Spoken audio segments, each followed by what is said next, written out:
Carry CNG गाडी आली आहे क्लच प्लेटसाठी. सर्वात पहिले तुम्हाला जॅकवर गाडी चढवायची आहे. हे असल्या टॉमीने तुम्हाला गिअर ऑइल काढायचं आहे बाहेर. हे असं तुम्हाला हे काढायचं आहे नट. ह्याच्यातून ऑइल पडतं खाली. ऑइल चांगलं असतं ते चेक करायचं फक्त तुम्हाला. कॅरीचं क्लच प्लेट खोलण्यासाठी एवढं सगळे जसं तुम्हाला खोलायला पहिले बॅटरी वायर काढावं लागेल तुम्हाला. सर्वप्रथम तुम्हाला जॉईंटचे बोल्ट लूज करायचे आहेत. असं तुम्हाला लॉक करून जॉईंटचे नट खोलायचे आहेत. रॅचेट नाहीतर बॉक्स घेऊन ठेवायचे तुम्हाला साईडला जॉईंटचे. बघू शकता आता ऑइल सगळं निघलं आहे तर आपण परत नट लावणार आहे. याचं आपण स्टार्टर काढणार आता. त्याचं सॉकेट आणि 12चा नट तुम्हाला बाहेर काढायचा. मग हे आर्थिंगचा नट लूज करायचा 12चा.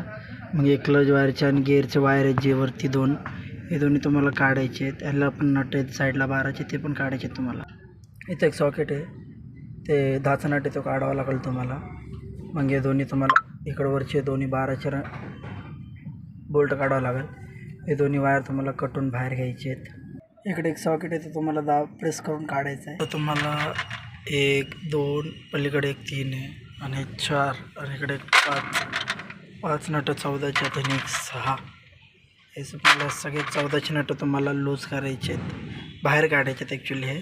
आणि तुम्हाला लूज करून ठेवायचं फक्त. नंतरनं जॉईंट काढायचं आहे.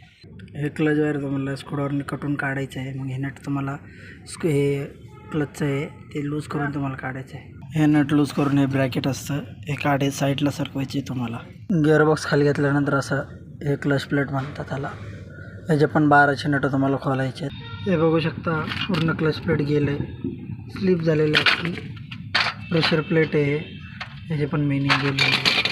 असं तुम्हाला खाली घेतल्यानंतर तुम्हाला असं पूर्ण हे क्लीन करावं लागेल. परत तुम्हाला बसवायच्या टाईम हे पूर्ण क्लीन करून क्लच प्लेट बसवायचं आणि मेनिंग तुम्हाला मॅच करायची. कारण की ह्याचा शाफ्ट असेल तर तुमच्यावर बरोबर लेवलमध्ये मॅच करून तुम्हाला क्लच प्लेट गिअरबॉक्स परत तुम्हाला फिट करायचा आहे.